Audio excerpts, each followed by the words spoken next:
Ok, a gente tem falado aqui, dando sequência a uma série que a gente começou na semana passada, sobre o fato de que Deus nos ama profundamente e incondicionalmente. E o título dessa série é Levanta-te e Brilha. Meu irmão, diga para a pessoa que está perto de você, meu irmão, levante-se, brilhe, seja aquilo que Deus quer que você seja. Seja um vitorioso, seja uma vitoriosa. Deixa Deus te usar. Deixa Deus ser Deus na sua vida e te usar de forma poderosa para que você seja um testemunho vivo da glória de Deus nesse mundo. Levante-se e brilhe, ou seja, sendo capacitados com poder através do amor do Pai. E a gente enfatizou aqui na semana passada que é do amor do Pai, a partir do amor do Pai, que a graça se manifesta. Deus nos ama de maneira incondicional, isso é graça, mas a graça ela flui do amor. Jesus é a expressão viva da graça.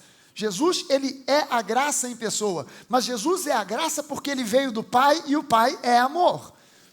A graça flui a partir do amor, e a graça só é graça porque ela vem do amor. Por isso ela é favor imerecido, é amor incondicional. Ela flui de um amor incondicional, por isso ela é favor imerecido. E a gente viu aqui os versículos que falam sobre esse levantar-se e brilhar. Isaías 60, 1 e 2, diz lá: dispõe-te, resplandece, porque vem a tua luz e a glória do Senhor nasce sobre ti. Porque eis que as trevas cobrem a terra e a escuridão os povos, mas sobre ti, sobre você, aparece resplendente o Senhor e a sua glória se vê sobre ti. A gente viu isso aqui numa outra versão que é amplificada, que diz: levante-se da depressão e da prostração nas quais as circunstâncias têm tentado te manter. Desperta para uma nova vida. Brilha, seja radiante com a glória do Senhor, pois a sua luz chegou e a glória do Senhor se estabeleceu sobre você. A gente viu que a glória do Senhor se estabelecer não é algo que vem, bate, quica e vai embora. Ela não veio simplesmente, ela veio para se estabelecer, ou seja, para permanecer sobre você, hoje, amanhã e sempre. Amém? Ela veio para se estabelecer sobre você. Versículo 12 diz lá: veja que as trevas cobrem a terra, e uma densa escuridão a todos os povos. Mas o Senhor se levanta sobre você, ó Jerusalém, e a sua glória pode ser vista sobre você. A glória de Deus que foi perdida, que cobria Adão, que foi perdida por causa do pecado, em Cristo foi restaurada a nós. E esse texto profeticamente fala sobre isso. Essa glória que foi restaurada a mim e a você, por aquilo que Jesus fez por nós na cruz do Calvário. Amém? Amém. Diga para a pessoa que está do seu lado: meu irmão, a glória do Senhor está sobre a sua vida. Aleluia. Eu quero que você entenda nessa manhã, eu já disse isso aqui outras vezes, mas a gente sempre aprende por repetição. Então nunca é demais voltar a falar certas coisas que a gente já falou. A Bíblia, ela é um livro de códigos, onde Deus escondeu quadros e imagens do seu Filho amado. Quando a maioria das pessoas, inclusive teólogos, não conseguem entender isso. Não conseguem ver a Bíblia como um livro de códigos. Talvez usar até essa expressão para uns seja uma heresia. A Bíblia é um livro de códigos. A Bíblia é um livro que tem embutida dentro dela alguns códigos onde Deus escondeu quadros e imagens a respeito de Jesus, da igreja, do relacionamento dele, de Jesus com a igreja, do seu amor por nós. Quando você pega, por exemplo, a primeira frase da Bíblia, eu já mostrei isso aqui algumas outras vezes, e eu coloquei a frase em hebraico, sobreposta com o menorá. O menorá era aquele candelabro de 7 pontas que existia dentro do tabernáculo, no santo lugar, a única luz natural que existia no tabernáculo, a única luz natural que existia dentro do templo de Salomão. O menorá foi primeiramente feito e colocado no tabernáculo, mas depois foi feito e colocado também dentro do templo de Salomão. Hoje em dia, na casa de todo judeu, tem em algum lugar da casa um menorá, representando a presença de Deus, representando a glória de Israel. O menorá é o símbolo máximo do Estado de Israel. Quando é a marca d'água do Estado de Israel. Coincidentemente, interessantemente, é um código bíblico, é um código divino. O candelabro tem 7 pontas, 7 é o número da perfeição. Deus criou o mundo em 6 dias, no 7º ele descansou porque viu que aquilo que ele havia feito era perfeito. Ele disse que era muito bom, incluindo a criação do ser humano. E coincidentemente, ou não coincidentemente, o candelabro tem 7 pontas, e 7 é um número prevalente na Bíblia, de muita importância, é um código bíblico que mostra a perfeição de Deus, é um número que fala sobre descanso e perfeição, entrar no descanso. E a primeira frase, o primeiro versículo, Gênesis 1, tem 7 palavras. Bereshit bara Elohim et hashamayim ve'et haaretz. São 7 palavras, só que no português fica diferente. No princípio criou Deus o céu e a terra. Mas essa frase no português, ela perde uma revelação, um código bíblico que você só consegue enxergar quando você estuda isso aqui no hebraico. E o código é exatamente essas 2 letrinhas que estão no meio, que correspondem à haste central do candelabro, do menorá.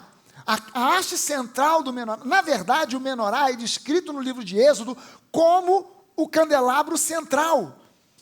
E as hastes laterais são acessórios, mas a parte principal do menorá é a parte central. E essa parte central fala sobre Jesus. Ele é a videira, nós somos os ramos. Amém? E ele é a árvore da vida. O candelabro não lembra você uma imagem de uma árvore?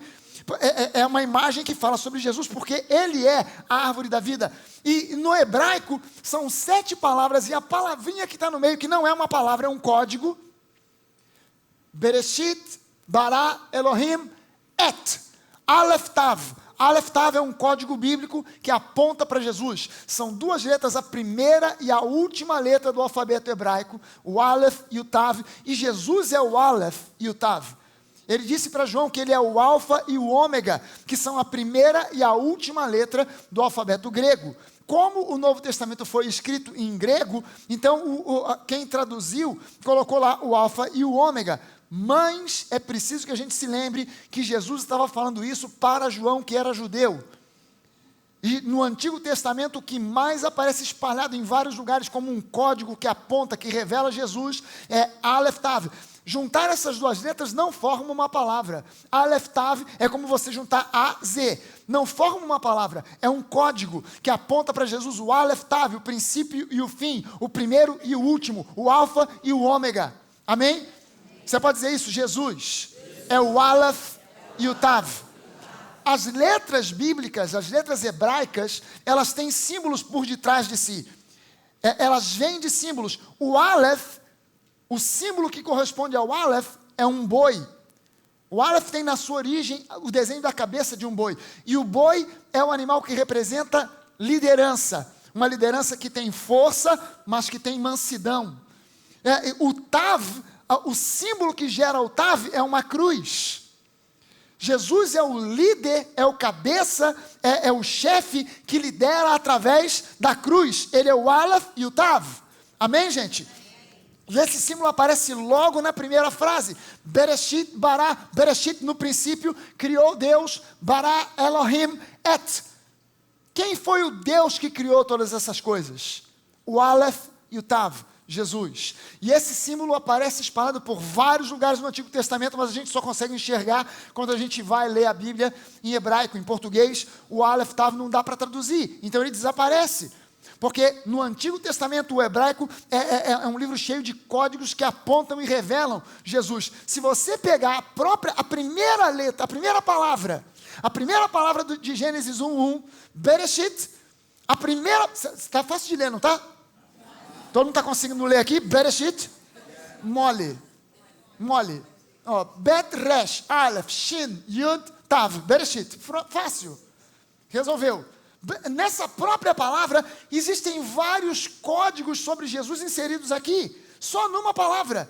Só nessa primeira palavra existem vários códigos. Por exemplo, se eu pegar as 3 primeiras letras, eu botei separado aqui para você entender que eu já disse que o Aleph corresponde ao líder, corresponde àquele que chefia de maneira mansa, de maneira doce, mas com força.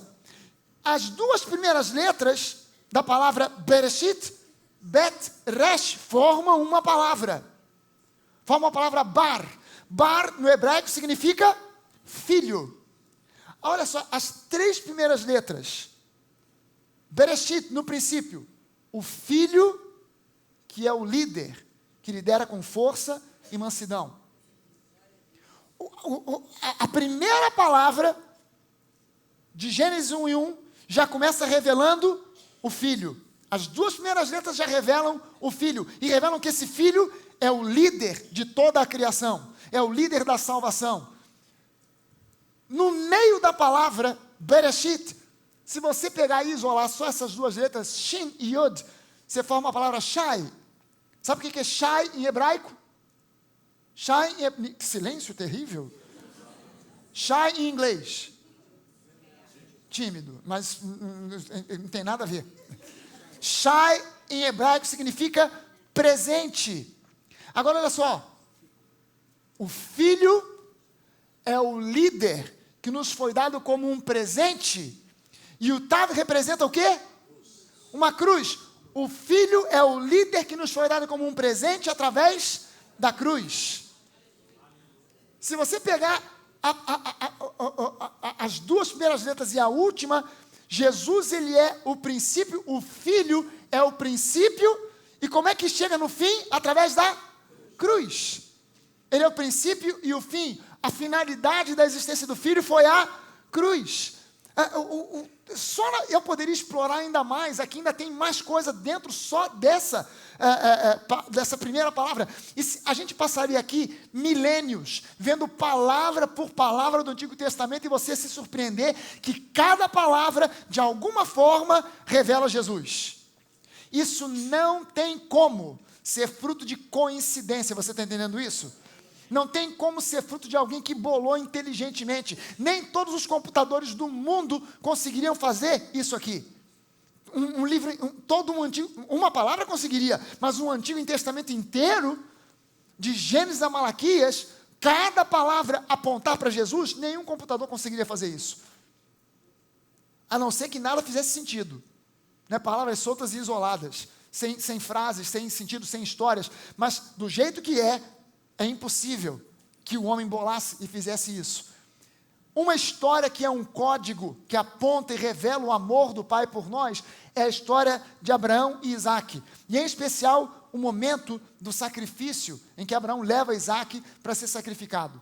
Abraão e Isaque é uma história real, de 2 personagens reais, não é uma história fictícia, não é uma lenda, uma história real, mas essa história funciona como uma grande ilustração do amor do Pai por nós, embora seja uma história real. Amém, gente? Gênesis 22, 1 e 2, diz assim: depois dessas coisas, pôs Deus Abraão à prova e lhe disse: Abraão, este lhe respondeu: eis-me aqui. Acrescentou Deus: toma o teu filho, teu único filho, Isaque, a quem amas, e vai-te à terra de Moriá. Oferece-o ali em holocausto, sobre um dos montes que eu te mostrarei. Gente, na verdade, quando Deus diz para Abraão: Abraão, pega o teu filho, o teu único filho, Isaque, o teu filho a quem amas, Deus não estava falando sobre Isaque. Deus estava falando sobre o seu próprio filho. Amém? Deus estava falando sobre o próprio filho Jesus. O que há por detrás? Essa que é a pergunta que tem que ficar. Eu não vou ler toda a história, você mais ou menos deve conhecer a história de Gênesis 22, Abraão indo até o Monte Moriá para sacrificar o seu filho Isaque.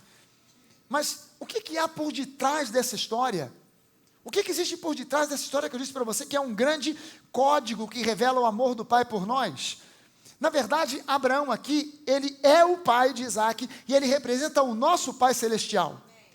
Enquanto que Isaque, que é o filho amado, o filho da promessa, ele aponta para Jesus. Amém? E se você lê essa história com essa perspectiva e esse entendimento, você começa a enxergar o grande amor de Deus por você e por mim. Isaque era, por exemplo, o filho de um milagre, porque Sara não podia ter filho aos 18, 19 anos, muito menos agora aos 90. Abraão já com 100 anos de idade, já não podia mais produzir um filho, naturalmente falando. E Deus produz um milagre, renova Abraão, renova Sara, e faz com que eles consigam ter um filho, já em idade avançada.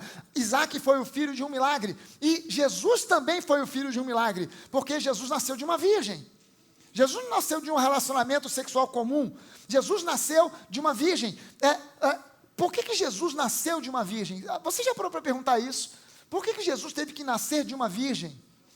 É simples, é porque no corpo, no sangue, nas veias de Jesus não podia correr sangue humano natural normal. Porque o sangue humano é um sangue contaminado pelo pecado. E Jesus teve que nascer como um cordeiro imaculado, sem mancha, sem mácula, sem ruga, sem pecado algum. E quando você entende que José foi o pai legal de Jesus, mas não foi o pai biológico de Jesus, ok? Aí você deve ficar assim, mas pastor, aí tinha o sangue de Maria no meio dessa história, né? Não, mas olha só, eu vou dar uma pequena aula de obstetrícia para você. O sangue da mãe jamais em tempo algum entra em contato com o sangue do feto, nunca. Na placenta, a placenta é uma estrutura onde o sangue da mãe chega, o sangue do feto chega, e os vasos, eles se encontram, mas eles não são ligados assim. Os vasos da mãe e da criança na placenta não são ligados assim. Eles apenas estão próximos um do outro, sem se conectarem um com o outro. Mas são vasos tão pequenos que do sangue da mãe saem nutrientes que são puxados pelos vasos do feto, mas o sangue da mãe não extravasa e não é absorvido pelo sangue do feto. São dois sangues independentes. O sangue da mãe jamais entra em contato com o sangue do feto. Portanto, o sangue de Maria jamais correu nas veias de Jesus. Amém, gente? Por isso ele teve que nascer de uma virgem, para que ele não nascesse com a marca do pecado, que é inerente ao ser humano. Jesus, aí a pergunta que muita gente faz é, pastor, mas Maria tinha pecado no seu sangue? Porque eu sempre ouvi falar da Imaculada Conceição. Porque a Igreja Católica acabou definindo que Jesus, tendo nascido de uma virgem, para que ele fosse sem pecado, Maria necessariamente teria que ter nascido de uma virgem. E a mãe de Maria também teve uma concepção virginal. Por sua vez, para que essa aqui não concebesse Maria em pecado, também teria que ter sido concebida de uma virgem. E assim a gente retrocede até Eva. Porque é uma cadeia que não tem fim. Amém? Então, na verdade, se você entender, a Bíblia não fala muita coisa sobre Maria. Eu quero que você entenda o seguinte: nós respeitamos Maria, olhamos Maria como uma personagem fundamental. A Bíblia chama ela de bem-aventurada entre todas as mulheres. Mas entenda só o seguinte: Maria era um ser humano igualzinho a mim e a você. Ela não era Jesus. Jesus era um ser humano especial. Maria era um ser humano igualzinha a mim e a você. E se por um acaso nomes no Antigo Testamento têm algum valor, e normalmente tem, porque nomes no Antigo Testamento normalmente refletem o caráter da pessoa que possui aquele nome. Você pega o nome, por exemplo, de Jacó. O que significa Jacó? Yaakov. Enganador, suplantador, armador de esquemas. E quem era Jacó? Era exatamente isso. Era exatamente quem ele era, até que Deus tocou na vida dele e ele mudou de Jacó para Israel, aquele que batalha com Deus ao seu lado. Quando você pega o nome de Abraão, o que significa Abraão? Pai de muitas nações. O que Abraão se tornou? Aquilo que Deus disse que o seu nome era, pai de muitas nações. Amém? Quando você pega o nome de Maria, Maria não se chamava Maria, o nome de Maria realmente era Miriam. Maria é um nome latino. Maria não se chamava Maria, o nome correto dela era Miriam. E o nome Miriam significa amargurada, rebelde, obstinada, desobediente, problema. Você está entendendo que provavelmente quando Maria chegou em casa para anunciar, pai, mãe, estou grávida, os pais olharem e falarem assim, mas não era outra coisa que eu podia esperar dessa garota. Isso só dá problema. Ô garota obstinada, ô garota difícil. Deus teve que tocar em Maria para transformá-la como Ele fez comigo e com você. Amém? É claro que Maria se tornou uma mulher santa, mas ela não iniciou a sua carreira com Jesus como santa, mas como um ser humano normal que precisa tanto de Deus quanto qualquer outro. Amém? E ela precisou ser transformada. Eu não estou dizendo que Maria era assim, mas se todos os personagens bíblicos têm o seu nome associado com um comportamento e com um tipo de personalidade, provavelmente Maria na adolescência não deve ter sido fácil. Provavelmente deve ter sido aquela adolescente rebelde, difícil, mas que Deus tratou, transformou e abençoou grandemente, como fez comigo e com você. Amém? Aleluia. João 17, 22 e 23 na NVI, diz assim, isso é Jesus orando ao Pai, a respeito da igreja, a respeito de mim, de você, a respeito dos seus discípulos, e ele diz, dê-lhes a glória que me deste, para que eles sejam um, assim como nós somos um. Eu neles e tu em mim, que eles sejam levados à plena unidade, para que o mundo saiba que tu me enviaste e os amaste como igualmente me amaste. Presta sua atenção numa coisa, quando você entende o quanto Deus ama o seu filho, Jesus, você vai entender o quanto Deus te ama. Para você entender o quanto Deus te ama, procure entender o quanto Deus ama Jesus. E entenda só uma coisa, falar sobre trindade às vezes é difícil, a gente fala sobre isso, Deus amando, Deus Pai amando o Filho amando o Pai, como se fossem duas pessoas distintas, separadas, mas entenda só o seguinte, Deus é um só. E não é tão fácil quanto parece, a gente tenta explicar o que é a trindade, mas é muito difícil, e na verdade, a gente só vai entender isso plenamente quando a gente estiver no céu. Enquanto a gente estiver aqui, não vai dar. Mas eu quero que você entenda essa, ao mesmo tempo, unidade, porém, independência de cada uma das pessoas da trindade. Eu já vi muitas explicações ou ilustrações falando sobre a água. A água pode se apresentar em 3 maneiras, 3 estados: líquida, sólida e vapor, né? O gelo, a parte sólida, a água líquida e a água em forma de vapor, as nuvens, etc. Gasosa, a água em forma de vapor. Mas deixa eu te dizer uma coisa, deixa eu tentar simplificar ou complicar um pouco mais. Se eu pegar aqui uma jarra, aliás, eu esqueci de botar a jarra, com água, e eu pegar essa água dessa jarra, derramar em 2 copos, sobrou água na jarra, tem água num copo, tem água no outro, eu pergunto para você o seguinte, a água que está na jarra é a mesma que está no copo? É a mesma água, com as mesmas propriedades, saiu da jarra, não sofreu nenhum tipo de alteração química. Essa água que está no copo mata a sede tanto quanto a água que está na jarra? Com certeza, porque é a mesma água, estão em recipientes diferentes, mas a origem, a essência é a mesma. Se você derramar de volta a água na jarra, ela não se torna uma água diferente, ela não se torna nem melhor, nem pior, nem mais saborosa, nem menos saborosa, porque é a mesma água que saiu da mesma jarra e voltou para a mesma jarra. Amém, gente? É mais ou menos por aí para você conseguir. Facilitou ou complicou? Amém. Whatever. Esse filho amado, ele ama ao Pai de forma perfeita, ao ponto de ser obediente até a morte e morte de cruz. Entenda só o seguinte, a obediência de Jesus ao Pai não é fruto de um rigor militarista. O Senhor mandou? Pois não. Soldado 62, Jesus Cristo de Nazaré, se apresentando.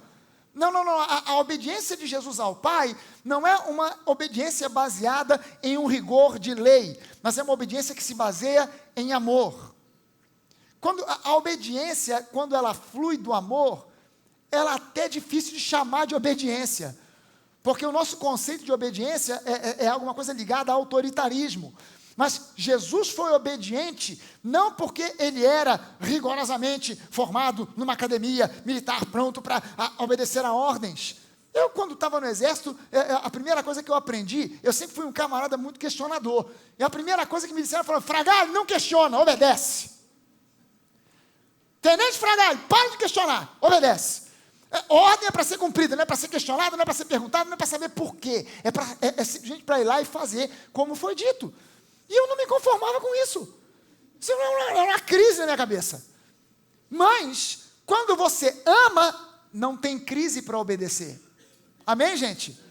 Quando você ama, não tem crise para obedecer, porque ela deixa de ser alguma coisa que flui de um rigor, que flui de uma lei, e passa a ser algo que flui do amor. Jesus ele amava tanto, ele era amado pelo Pai, e amava tanto ao Pai, que ele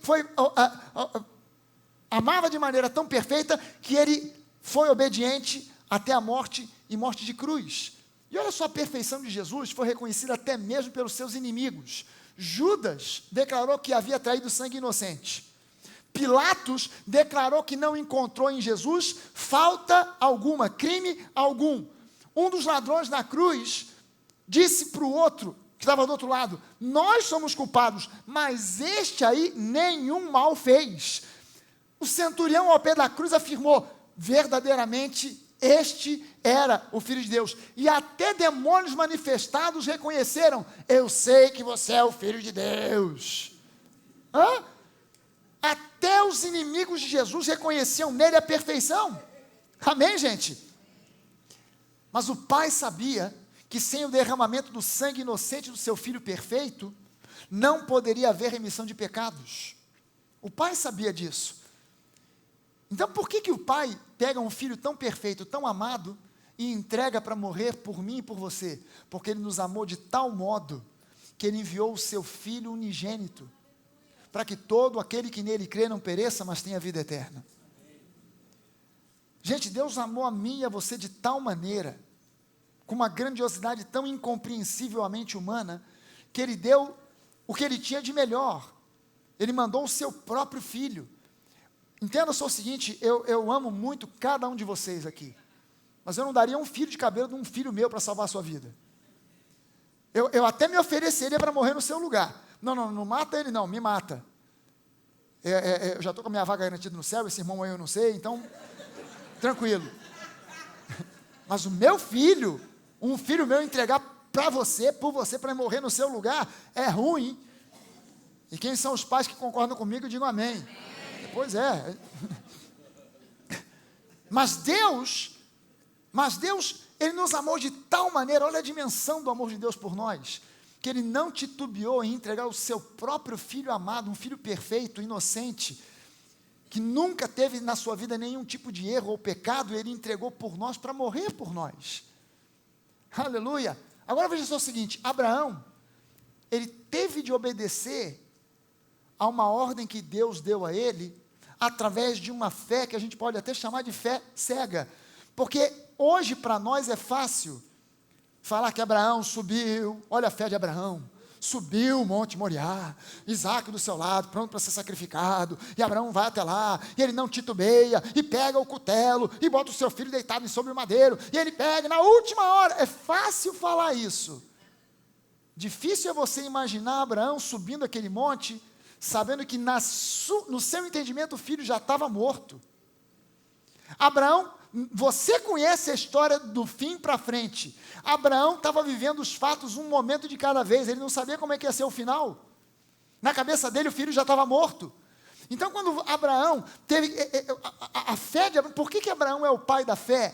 Porque ele teve que mostrar uma qualidade de fé que era além do que se podia ver. Era uma fé que a gente poderia chamar de fé cega. A gente até critica, fulano parece que tem uma fé cega, mas a verdade é que Abraão manifestou uma fé desse tipo. Ele foi sendo conduzido, e cada passo que ele dava daqui, Deus dava um passo de lá na direção dele. Ele não sabia qual ia ser o desfecho dessa história, e com certeza na cabeça dele, ao subir aquele monte, ao sair de Gerar, na cabeça dele Isaac já estava morto. Ao sair de casa, para ir na direção da terra de Moriá, Isaac já estava morto. Portanto, meu irmão, eu posso dizer para você que Abraão não levou Isaac para o sacrifício com um sorriso no rosto, mas com lágrimas nos olhos. Não pense que Abraão estava andando dizendo, minha fé, aleluia. Ô Isaquinho, está morto, mas deixa comigo, está tudo resolvido. Não, Abraão não subiu lá desse jeito. Abraão não foi andando dessa maneira. Você pode ter certeza, que eu já vi alguns filmes que tentam mostrar esse episódio, e cada um retratou de um modo diferente, nenhum conseguiu retratar da maneira mais próxima daquilo que a Bíblia diz, daquilo que a Bíblia mostra, da realidade bíblica. Eu já vi gente subindo com Abraão decidido para matar o garoto meio apavorado, e Abraão decidido, porque tinha que ter uma decisão. Eu já vi descendo, e Sara lá embaixo desesperada, quando vê o garoto vem correndo, ela abraça, olhando para Abraão com aquela cara, desgraçado, que tentou matar meu filho. Nenhum deles conseguiu retratar a realidade daquilo que aconteceu. Abraão não foi subindo aquele monte, dizendo, não, a minha fé... vamos lá, Isaac, fica com essa cara não, rapaz. O senhor está falando isso porque o senhor que não é o sacrifício, sou eu. Calma, rapaz, porque Deus está no controle. Vamos lá, vem comigo, vem. Não. Ele subiu ali, aquele monte, ele subiu com lágrimas nos olhos. Você entendendo que lágrimas nos olhos não são impedimento para a fé atuar? É preciso que você entenda que o fato de você se sentir desanimado, que você se sentir triste ou angustiado, não significa que a sua fé não pode mais operar. Significa que essa é a hora para você exercitar a sua fé como Abraão exercitou, porque a Bíblia diz já no Novo Testamento que Abraão creu em Deus de tal maneira que ele cria que Deus poderia ressuscitar Isaac das cinzas, não simplesmente depois de passar o cutelo, porque ele foi levar Isaac para ser um holocausto, e o holocausto é sacrifício, é oferta queimada, é matar e torrar, é matar, acender a fogueira e torrar até virar cinza. Ele cria que Deus poderia das cinzas fazer Isaac voltar à vida. Mas ele tinha lágrimas nos seus olhos. Você está entendendo isso? Aleluia! De Gerar até o Monte Moriá, coincidentemente, é mais um código que Deus coloca, de Gerar aonde Abraão estava, ou Gerar, de onde Abraão estava, até Moriá, foi uma jornada de 3 dias. E 3 dias é exatamente o tempo que Jesus... entre a cruz e a ressurreição.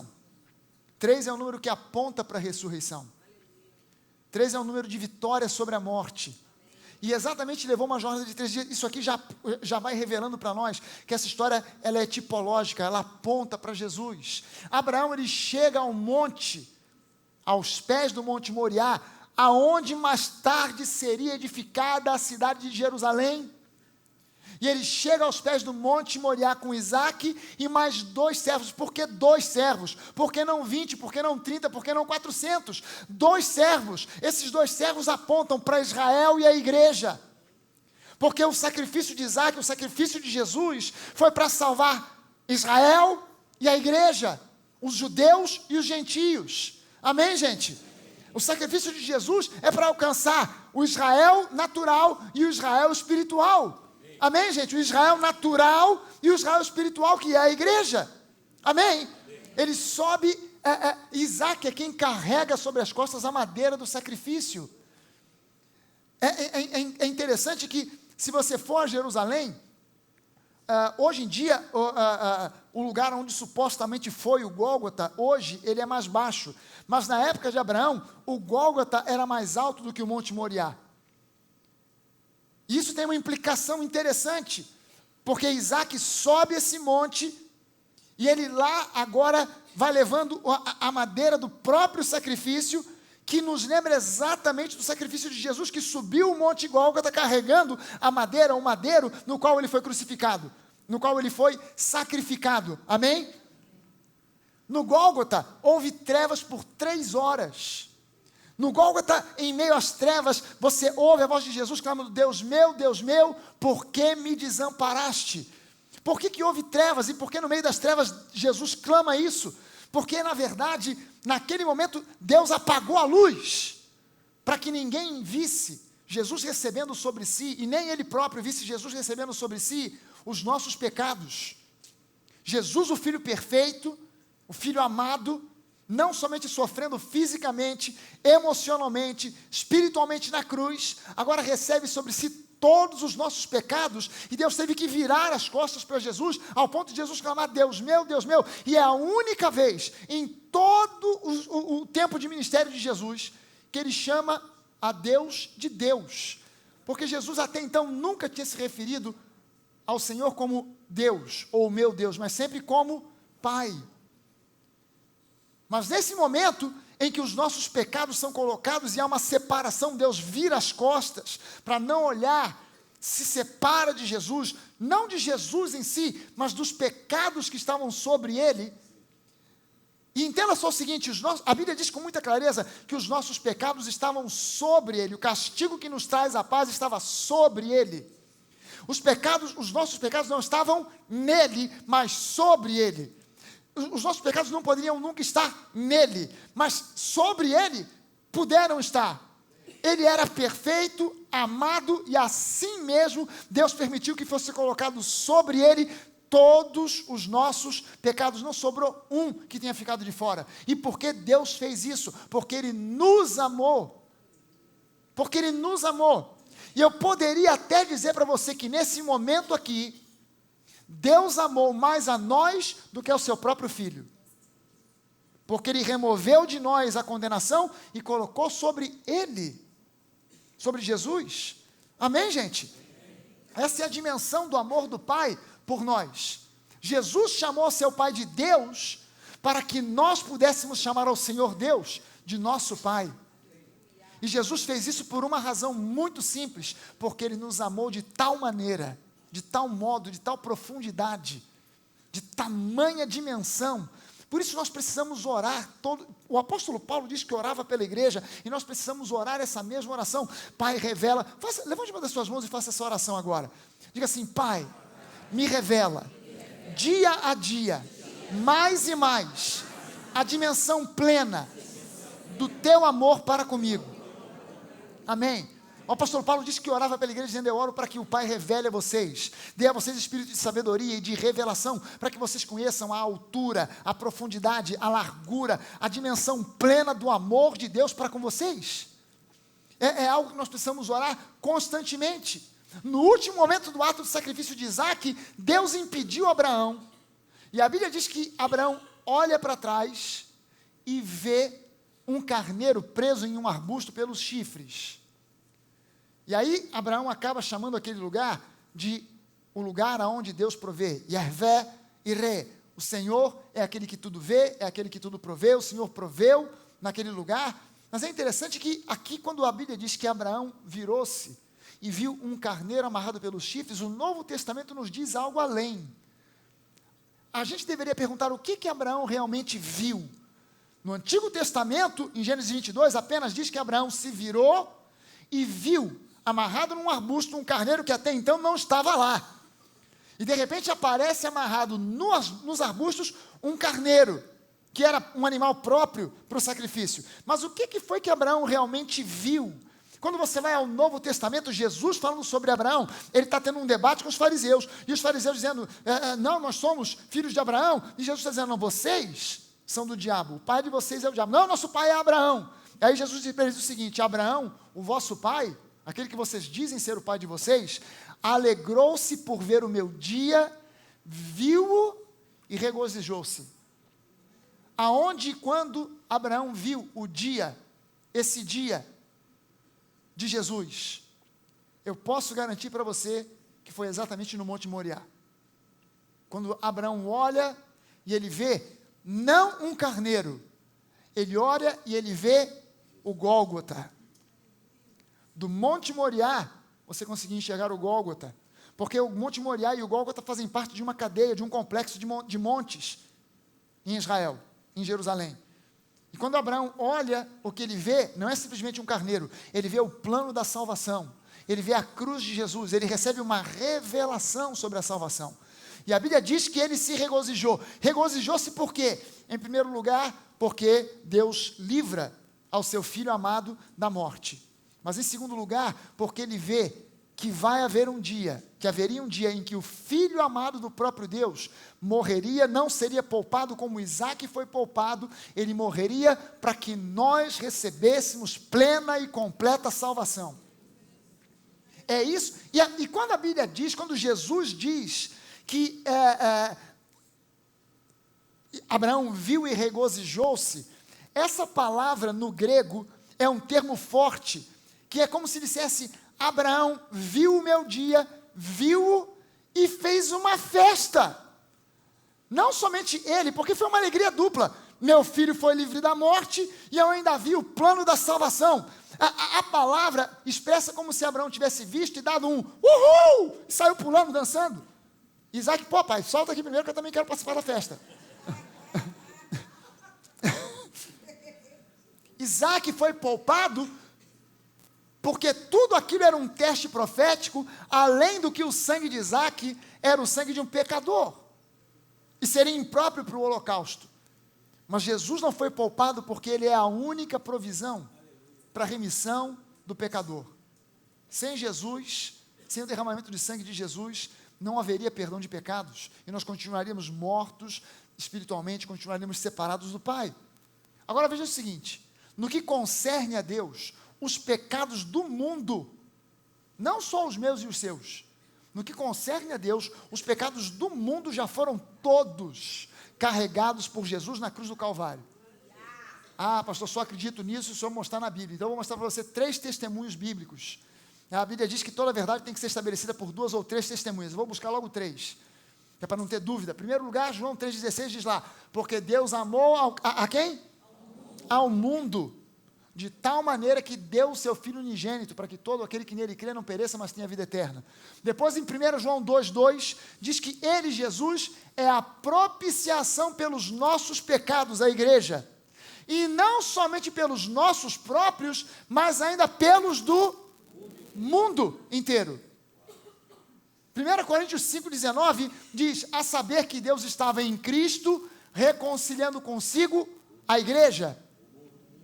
Não, o mundo, não imputando aos homens, não aos crentes, mas aos homens as suas transgressões, e nos confiou a nós, a igreja, a palavra da reconciliação. Você está entendendo que esse versículo aqui é um entendimento para que quando você fala de Jesus para alguém, você não fala de condenação. Cuidado com o diabo, cuidado com o inferno, hein? Você não aceita Jesus? Olha que o capeta te abraça amanhã.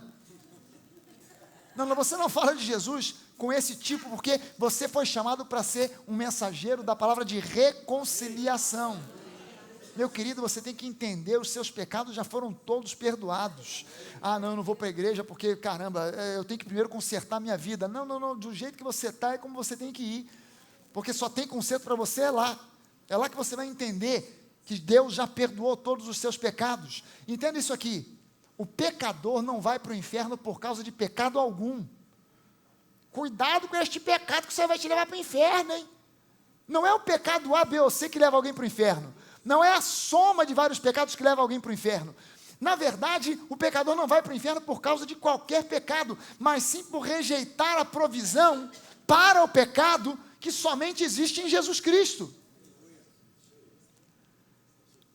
Por isso não faz diferença alguém que tenha 1,5 milhão de pecados e alguém que tenha um só. Porque o que leva o homem para o inferno não é a quantidade de pecados ou a qualidade dos pecados cometidos, mas é a rejeição da solução para o pecado, que é Jesus. Amém, gente? Amém. Abraão chamou aquele lugar de Yahvé Irei, Yahvé, Jeová Jireh, o Senhor que tudo vê e que tudo provê. Mas lembre-se que Abraão, para chegar até lá, ele teve que ir passo a passo, sem desistir, sem desanimar, confiando que no final, mesmo que fosse na última hora, Deus iria entrar no circuito para salvar o seu filho amado. Amém?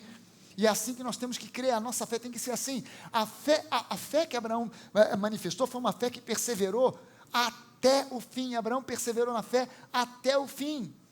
Abraão não questionou em nenhum momento, Abraão não ficou murmurando em nenhum momento, Abraão não ficou pensando, mas será possível? Não.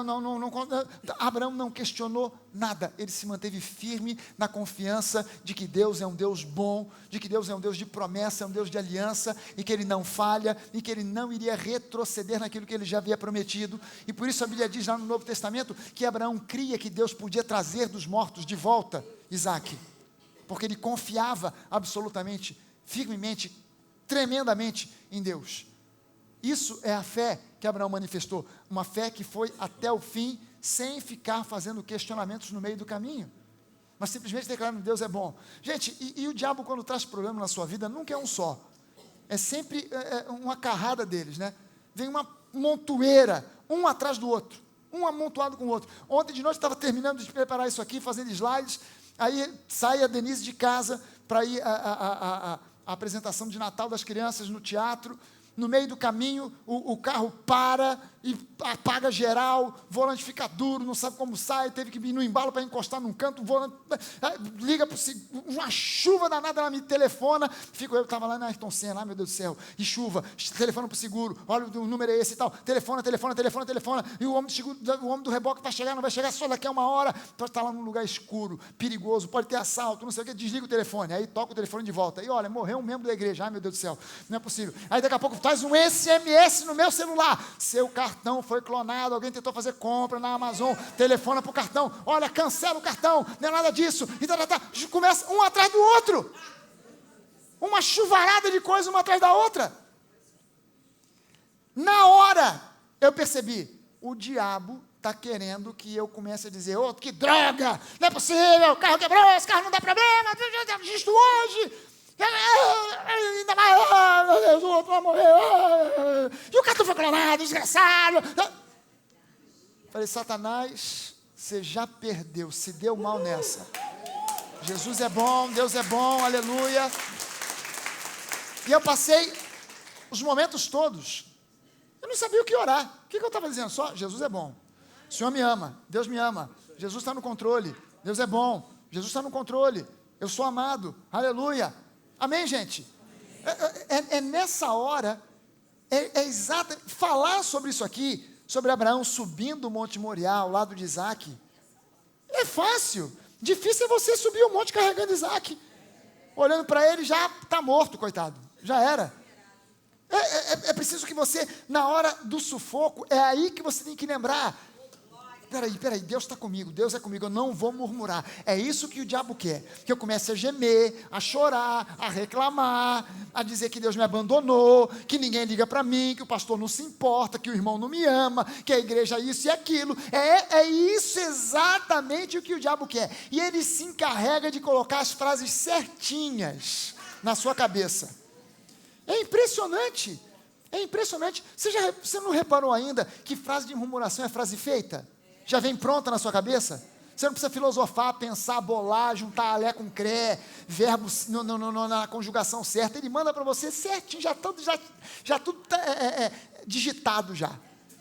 E onde é que isso foi digitado? Foi lá na secretaria do inferno. Todas as pessoas que têm que murmurar sempre usam as mesmas frases. É impressionante.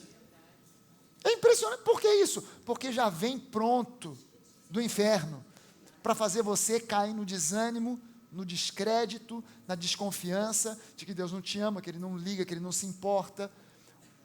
Meu irmão, hoje você consegue permanecer na fé sem duvidar, mesmo que a resposta pareça que não vai chegar, como como Abraão permaneceu?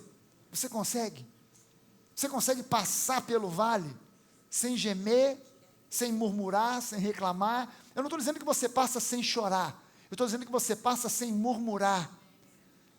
Você chora, com certeza você acha que Abraão subiu aquele monte, dando gargalhada, olhando para Isaac, dizendo, foi moleza. Não, ele subiu com lágrimas nos seus olhos, com certeza, ele estava indo para matar o seu próprio filho amado. Mas ele não murmurou, ele não reclamou. Será que você consegue? Não é à toa que a Bíblia fala no Novo Testamento sobre o exemplo da fé de Abraão, como o pai da fé. Você está entendendo isso aí? Sim. Amém? Ouça o seguinte, 3 coisinhas para marcar você nessa manhã, para a gente encerrar aqui. E nessa noite, o pessoal que está assistindo às 5h30 e às 7h30, e lá em Joinville também. Primeira coisa, Deus te ama profundamente, tremendamente, incondicionalmente. Levante uma das suas mãos e diga isso, Deus me ama. Profundamente, tremendamente, incondicionalmente. Meu irmão, quando o diabo começar a buzinar na sua orelha, você não é ninguém, você não é nada, você não consegue, simplesmente comece a fazer essa confissão de fé. Deus me ama profundamente, tremendamente, incondicionalmente. Quando alguém tentar fazer bullying com você, o que você faz? Você começa a declarar pela fé: Deus me ama profundamente, tremendamente, incondicionalmente. Quando você se sente desprezado, quando você vê que parece que você fez o seu melhor, e aquilo não foi reconhecido, alguém mais foi promovido, você continuou empacado na mesma, você precisa manter firme essa confissão de fé: Deus me ama profundamente, tremendamente, incondicionalmente. Amém? Segunda coisa, Deus é fiel e Ele jamais te abandonará. Coloque isso como um fundamento no seu coração. Diga isso: Deus me ama e Ele jamais, em hipótese alguma, me abandonará. Jamais, em hipótese alguma, Deus te abandonará. Nunca, nunca, nunca permita. O inferno quer trazer esse tipo de sentimento. Por isso a gente não anda com base naquilo que a gente sente, mas a gente anda com base naquilo que a gente crê. E eu creio nisso: Deus nunca me abandonará. Ah, mas o carro quebrou, e o cartão foi clonado, e tentaram isso, e o bandido não sei das quantas, e roubaram. Deus nunca me abandonou e jamais me abandonará. É uma confissão de fé, é uma postura de fé. Terceira coisa, Deus jamais te julga segundo os seus erros, mas segundo a sinceridade do seu arrependimento. E arrependimento na Bíblia é metanoia. A palavra que é traduzida para o português como arrependimento, no grego é metanoia, e metanoia significa mudança de mente, e mudança de mente é o que gera mudança de atitude. Gente, grave bem isso aqui: Deus não está julgando você pelos seus erros, não importa o tamanho, não importa o quão grosseiro e vil seja o pecado que você possa estar cometendo ou tenha cometido. Deus não julga você segundo o seu erro. Deus julga você segundo metanoia no seu coração. É por isso que há pessoas, e o apóstolo Paulo fala sobre isso quando ele escreve aos Coríntios, que há pessoas que começam a ouvir sobre graça e elas assumem uma atitude cínica. Fulano, você tinha que parar com essa história, você está aí envolvido, você está no adultério, mas Deus me ama, estou na graça. Aleluia. Não, você saiu do guarda-chuva da graça, se colocou debaixo do guarda-chuva do capeta, e você está se enganando a si próprio, se enganando-se a si próprio. Você está entendendo que há pessoas que assumem essa atitude? Às vezes a gente conversa com certas pessoas: ah não, eu sei que eu estou no erro, mas eu estou na graça, Deus já me perdoou. Não, você saiu, você desativou a graça na sua vida, por uma posição de cinismo, e a posição que Deus faz com que a graça flua, não é, entenda só o seguinte: pecado algum impede a graça de fluir. Pecado algum impede a graça de fluir. O que impede a graça de ser ativada é a atitude do coração, seja ela de cinismo ou uma atitude de metanoia. Metanoia faz a graça fluir de maneira abundante. É como uma torneira que você abre ou fecha. O cinismo fecha a torneira, a metanoia abre a torneira. Não importa que você diga: pastor, mas o meu problema, pastor, é um problema sério. O meu pecado é zoofilia, eu gosto de sexo com animais. Meu negócio é sexo com cavalo, cachorro. Não interessa o que você pode ser, a coisa mais grosseira do mundo. Deus não te julga segundo o pecado, mas segundo a postura. Se você diz: pastor, esse problema é sério, eu sei disso, é uma doença, é uma desgraça. Mas pastor, Deus está vendo o meu coração, Ele sabe que eu quero mudar. Meu irmão, a tua solução já chegou. Porque o que Deus valoriza é essa postura que ativa, que abre a torneira e faz a graça fluir de forma abundante. Aleluia! Amém?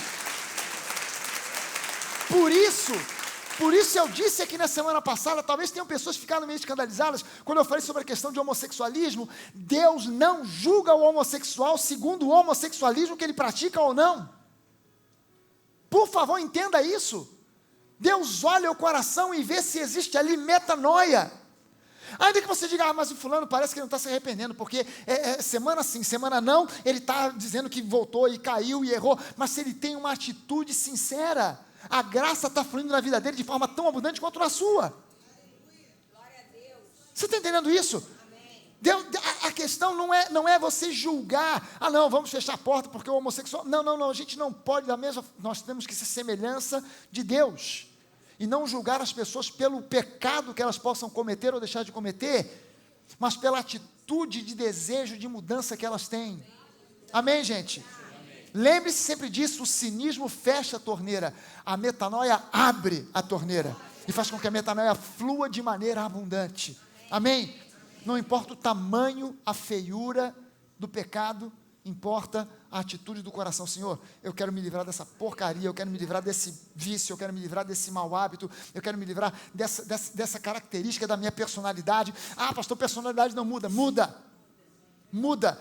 Esse é um conceito mentiroso do inferno. A personalidade não muda. Caráter é uma coisa que vem com a pessoa e não muda mais. Mentira, muda. Muda da água para o vinho. Amém? O que Deus espera? Deus espera que a pessoa, ela se sensibilize à presença dEle, ao convite dEle. Deus te ama, amém? O quanto? Profundamente, tremendamente, incondicionalmente. Amém? Vamos ficar de pé.